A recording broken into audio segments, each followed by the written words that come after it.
What's up YouTube, Never Lucky Pulls here today with my tournament recap. I played once again both tournaments, and in the first tournament my first match was against the Phantom Knights. I won the dice roll, but my starting hand was bad. I had to activate Vessel to get one target to the graveyard for my normal summon Taya. That was my only play. Went into the Grandmaster obviously and searched myself another normal summon for my next round, since I don't need the Long Yuan, and Blackout is not a good choice if I don't have any follow-up for the next turn.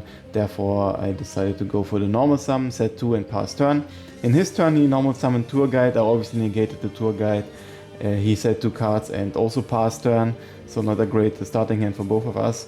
My normal summon Mui went through and I went into Dragite because he had 2 back rows and I need the trap and spell negations in case he has some nasty cards there.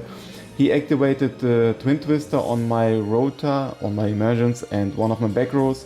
A little mistake from his part. It does not negate, he had to target the other set card, but it wouldn't change the result of the game, since I had more than enough attack points with Baron de Fleur, Dragite and the Grandmaster. Triple negate against any deck is very strong.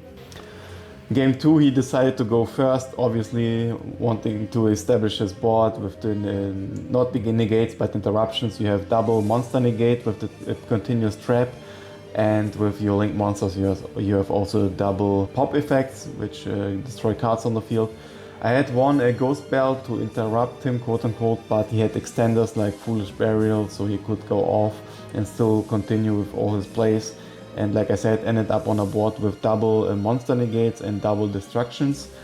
But I had evenly matched in my starting hand, and evenly is such a beast. You can't imagine, guys. It's such a game winner.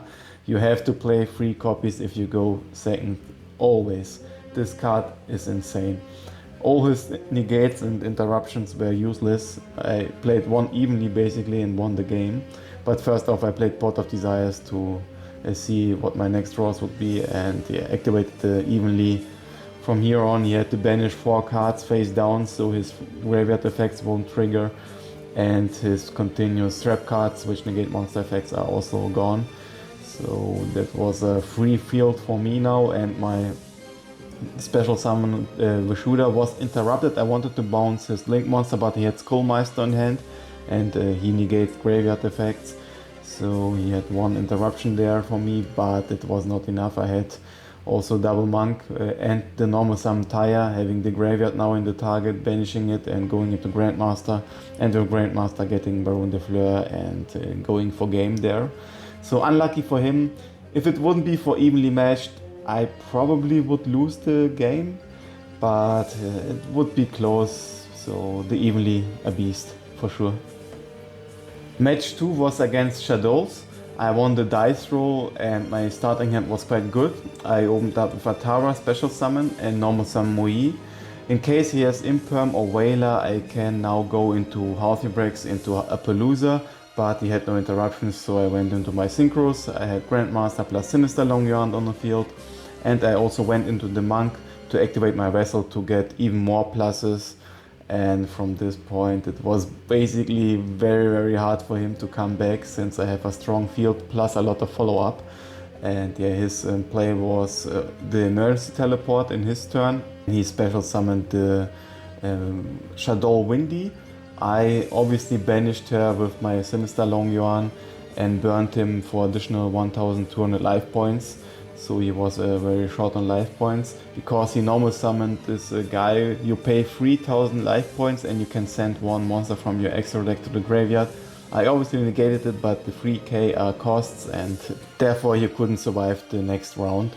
In game 2 he went first. He opened up with Shadow Fusion, activated this Quamata effect. I obviously ashed it. And against his Winder I had Imperm in my starting hand, so it was also quite lucky for me there to have the interruption against Winder. I special summoned Vishuda, went into the Monk, activated the Vessel, got all my pluses, plus I could bounce Winder now, so not triggering any graveyard effects from her. And at this point the game was over. I had every synchro on the field, and yeah, he couldn't do that much, unfortunately. Match 3 was against Floowanderezze. A good matchup for SwordSoul, but I lost the dice roll, and My opponent bricked super hard. His starting hand was double, Dark Ruler no more, the continuous spell card plus the map and the quick spell. As you can see, he couldn't do that much plus the Omni Negate. So very unfortunate for him. Game 1 was a total loss.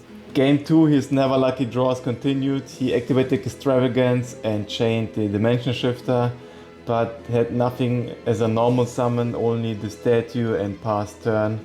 In my turn, I played the Mui as a normal summon and went into the battle phase, destroyed his statue. He activated the trap, which negates all monster effects, so I couldn't play in my turn. I had to pass. On his extravagance, I had Ash, and he basically scooped. Match 4, the final match for the win, was against Heroes, a very sick matchup. I lost a dice roll, he opened up with a Hero Lives. I had double Ash plus 1 Imperm in hand. I didn't want to use the Ash on the Hero Lives since I wanted to save it for Fusion Destiny and the Imperm against the Vion or Increase play. He searched himself to Vion and normal summoned him, activated the effect, and I obviously activated the Imperm. He could chain the Super Poly, but he did not decide to do so, so he let the Imperm go through. He set the Super Poly in past turn. In my turn, I normal summoned the Moi, got myself the token, and he was thinking about activating the Super Poly. In the end, he decided to activate the Super Poly. Maybe it was a mistake. It's hard to call since he does not know my follow-up, if I have long yarn or not. He used my token and got himself the Absolute Zero, but I had the long yarn follow-up and could go into Grandmaster and getting my level 10 synchro also on the field, since you can banish the blackout, and that was game. Game 3, he decided to go first, obviously not allowing me to establish the multiple negate board, so he opened up with Ferris. I had only one Ash as an interruption and I was saving her against Increase. He set the Increase in the spell and trap zone, activated the Rota, searched himself the Liquid, and summoned him to special summon Shadow Mist back from the grave to get the Mouse Change to the hand. And the Mouse Change is a +2, he gets Dark Law on the field plus the Shadow Mist search in the next turn. I activated Ash against Increase obviously, but he had still Foolish Burial as a follow-up to send Denier to the graveyard. He went into Cross Crusader, special summoned Denier, and with Denier attributed he could search one additional hero to the hand. He decided to search himself another Ferris, and his end port was quite weak, only Dark Law on the field. I activated Pot of Desires and drew into Imperm. He chained obviously the Mass Change, but I could chain Imperm against his Dark Law. But I had no real normal summon, no Moi, no Taya, no Ecclesia. I could go only into Long Yuan and went into Baron de Fleur, and that was basically it. So a very weak board for me. Despite the draws of the Desires, I drew into more Tennies, and the Tennies were useless in my hand. They were double, plus I had no Ashuna to go into the level 8. I had double Vishuda or double Tara and one Vishuda, so you can't do anything with them. So yeah, my end board was very weak. I had only Baron de Fleur. I activated the Destruction effect on Increase. He chained Increase to send the Shadow Mist to the graveyard. I negated Shadow Mist, I didn't want to give him the additional searches. So my Baron de Fleur negate was away, and his Vion effect was resolving, and in his turn he could summon his monsters. I had one interruption with the Drone Lockbird to stop the Fusion Surge, so that was a big plus point for me, but still he had more than enough monsters on the field to go into Plasma. And with Plasma on the field, he gets control of my Baron de Fleur plus 1500 attack points. So his Plasma has 3400 attack points.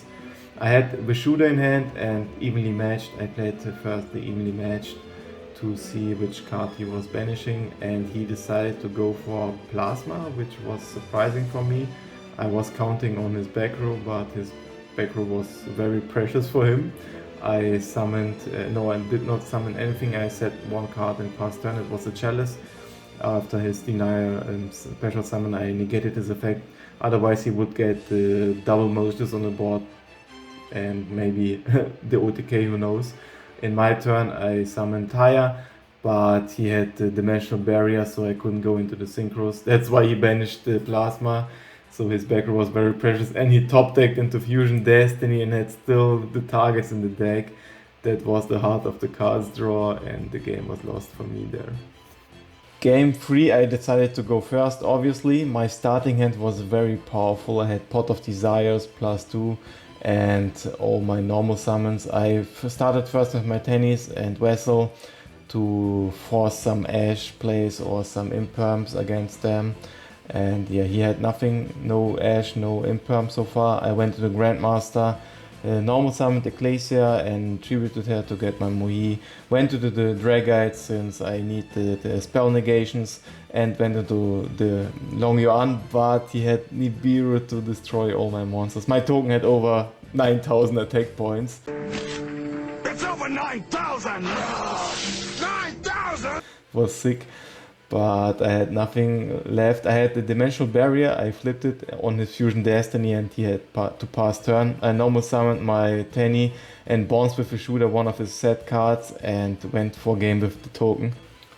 I also filmed a special subscriber battle. The Floowanderezze player who bricked super hard twice against me played this time the Burning Abyss deck against a SwordSoul Fallen of Albers deck. The Burning Abyss player won the dice roll and opened up with Pot of Desires, which was obviously Ash like always, right? Went into Dante and also into the Beatrice. And with Beatrice he dumped Token Collector to the graveyard, a super smart move. Now you have a lock on the SwordSoul engine. The SwordSoul player normal summoned the Fallen of Albers, so he could use the Beatrice as a fusion target to summon the Mirror Jade Dragon. And Mirror Jade is a beast on the field. If he leaves the field, he nukes the board, all the monsters, and he can also banish one card once per turn as a quick effect.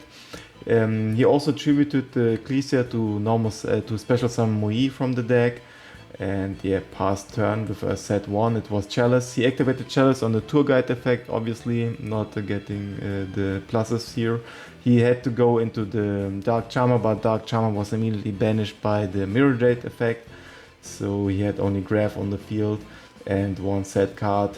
So from this point on it was very tough to play, but he had a Dimensional Barrier to stop the SwordSoul engine once again, but still couldn't establish a good board himself. He had only Token Collector on the field, and Mirror Jade was still on the field. And yeah, as you can see, also the Locust was played, the Synchro, which discards one card from your opponent's hand. And yeah, went to the Sinister Long Yuan, and that's basically it.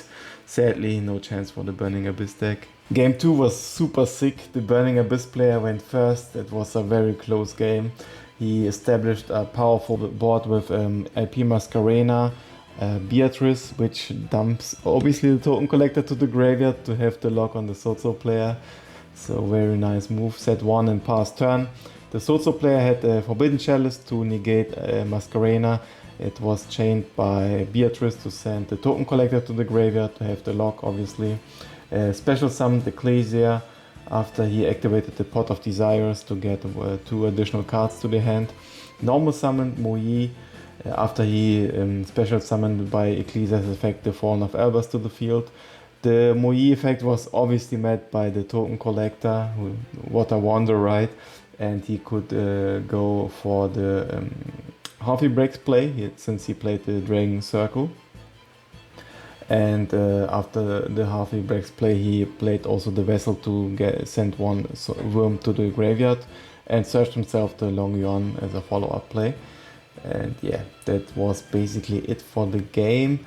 He could only normal summon. I can't see the card correctly. I don't know what the card was, to be honest, but he was able to activate the Harvey Breaks effect on the opponent's turn to get the Formula Synchron, and getting one draw with Formula Synchron play. And yeah, the Burning Abyss player went into the Fusion Burning Abyss guy, which is unaffected by card effects, or you can't target him. I don't know, this card is super broken. He couldn't get rid of this card for a long time. In addition, the Burning Abyss player summoned Zeus to the field plus the Token Collector. I mean, like, what the hell? How do you break this board as a SwordSoul player? Yeah, the SwordSoul player activated the last Pot of Desires and drew into Chalice to negate the Zeus effect to go for game. I mean, like, what the hell? Crazy match, guys. Exodia! Obliterate!